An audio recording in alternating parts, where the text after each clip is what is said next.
Spain যেটা করেছে বলটা তাদের কাছেই রাখা, নিজেদের মধ্যে ছোট ছোট বিল্ড আপে অ্যাটাকে যাওয়া, তারা তাদের কাজটাই ঠিকঠাক করেছে এবং এটা করতে গিয়ে তারা ধরুন যে ফ্রান্সের কাছে আসলে এটার কোনো অ্যান্সার ছিল না। গতকাল রাতে একটা আনপ্রেডিক্টেবল থ্রিলার দেখলাম, যেটা আসলে এই বিশ্বকাপের শুরু থেকে আমার এক্সপেকটেশন ছিল যে ফ্রান্স আর আর্জেন্টিনার ফাইনাল হবে, আবারও 2022 কাতার ওয়ার্ল্ড কাপের পুনরাবৃত্তিটা হবে, কিন্তু ফ্রান্স যে এইভাবে আসলে সবকিছু ভেঙে চুরে চুরমার করে দেবে, আপনার কি ফার্স্ট হাফ দেখার পরেও মনে হয়েছে কিনা যে কামব্যাক আসলে করবে ফ্রান্স?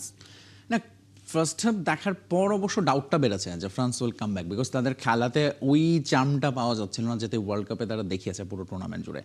ফলে বরং স্পেন যেভাবে খেলছিল, যেরকম ডমিনেট করছিল মিডফিল্ড, ডিফেন্স, এবং ফ্রান্সকে যেটা শুরু থেকে চিন্তা ছিল যে ফ্রান্সকে তারা সাফোকেট করবে, ঠিক সেটাই করেছে। যদিও ইন্টারেস্টিং ব্যাপার হচ্ছে তারা বল পজিশন অলমোস্ট 50-50, কিন্তু ফ্রান্সকে মিড ব্লক পারই হতে দেয় না মিডফিল্ড পার হয়ে।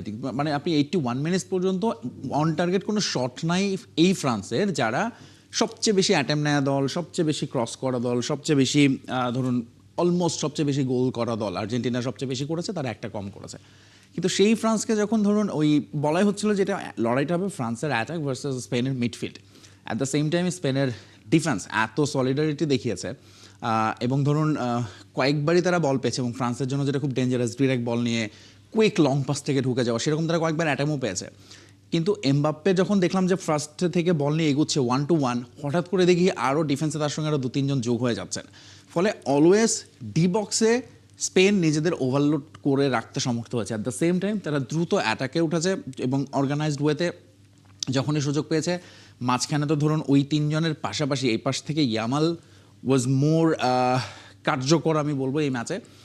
অন্যদিকে এমবাপ্পের কাছে যখন বল যাচ্ছিল না, অ্যাট দ্য সেম টাইম তারা শুধু এমবাপ্পেকেই ডিঅ্যাক্টিভেট করে নাই, অলিসেকে, যারা এই টুর্নামেন্টে সবচেয়ে বেশি অ্যাসিস্ট, এবং মনে করা হচ্ছে যে এই ফ্রান্সের এই দুর্দান্ত দলটার পেছনে ধরুন অলিসের একটা বড় ক্রেডিট আছে। সেই অলিসেও কালকে তারা মোটামুটি ইনঅ্যাক্টিভ করে ফেলেছে। সো স্পেন যেটা করেছে বলটা তাদের কাছেই রাখা, নিজেদের মধ্যে ছোট ছোট বিল্ড আপে অ্যাটাকে যাওয়া, তারা তাদের কাজটাই ঠিকঠাক করেছে এবং এটা করতে গিয়ে তারা ধরুন যে ফ্রান্সের কাছে আসলে এটার কোনো অ্যান্সার ছিল না। এই ফ্রান্স ইউরো, নেশনস লিগের সেমিতেও হারলো, ওয়ার্ল্ড কাপের সেমিতেও হারলো। এবং ফ্রান্সের কিন্তু আসলে এটা একটা প্রতিশোধের মঞ্চই ছিল, সেখানে এইভাবে করে আসলে হেরে যাওয়া, এইটা কিলিয়ান এমবাপ্পে যেভাবে করে এগিয়ে যাচ্ছিলেন।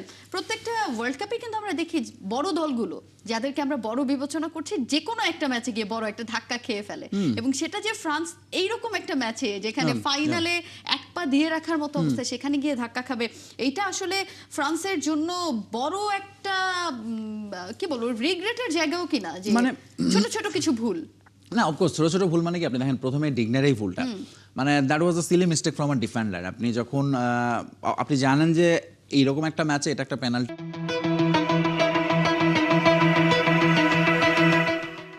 অপরচুনিটি, এবং সেটা তিনি করলেন। এবং এইটার পরে আসলে ফ্রান্সের বড় সেটব্যাকটা হয়েছে তাদের প্ল্যান চেঞ্জ করতে হচ্ছে যখন স্যালিবার ইনজুরিতে তিনি মাঠ ছেড়ে গেলেন। সো আমার মনে হয় এই দুটো জিনিস আসলে ফ্রান্সকে ম্যাচ থেকে কার্যত মেন্টালিও একটু পিছিয়ে দেয়, এবং ম্যাচে তো তারা পরিসংখ্যানের দিক থেকেও আস্তে আস্তে পিছিয়ে পড়তে থাকে। ফলে তার রিপ্লেস তারা করেছে এবং তারা নিজেরা চেষ্টা করেছে অ্যাটাকে উঠতে, কিন্তু কখনোই আর স্পেনের ডিফেন্সটা পার করতে পারেনি। এখন এই স্পেন যদি প্রথমে গোল দেয়, তারা আসলে যে কতটা আরও বেশি সলিড হয়ে যায় সেটা আমরা এই ম্যাচেও দেখলাম। কিন্তু ফ্রান্সের কাছে যে একেবারে কোনো জবাব থাকবে না, এটা আসলে আমরা ভাবতে পারি নাই, specially when they have player like Mbappe, Dembele and Olise. কিন্তু ফ্রান্সের মিড যেটা করেছে, তাদের ওই কানেকশনটা বন্ধ করেছে।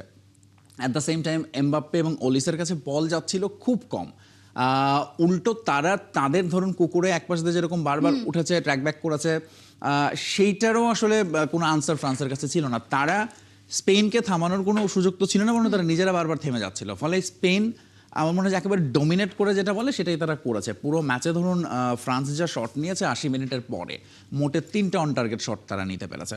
সো স্পেনের দিক থেকে আমি বলবো যে এটা একটা মাস্টার ক্লাস, এবং তারা আসলে এখন ফাইনালে যেই আসুক দে উইল বি ফেভারিট।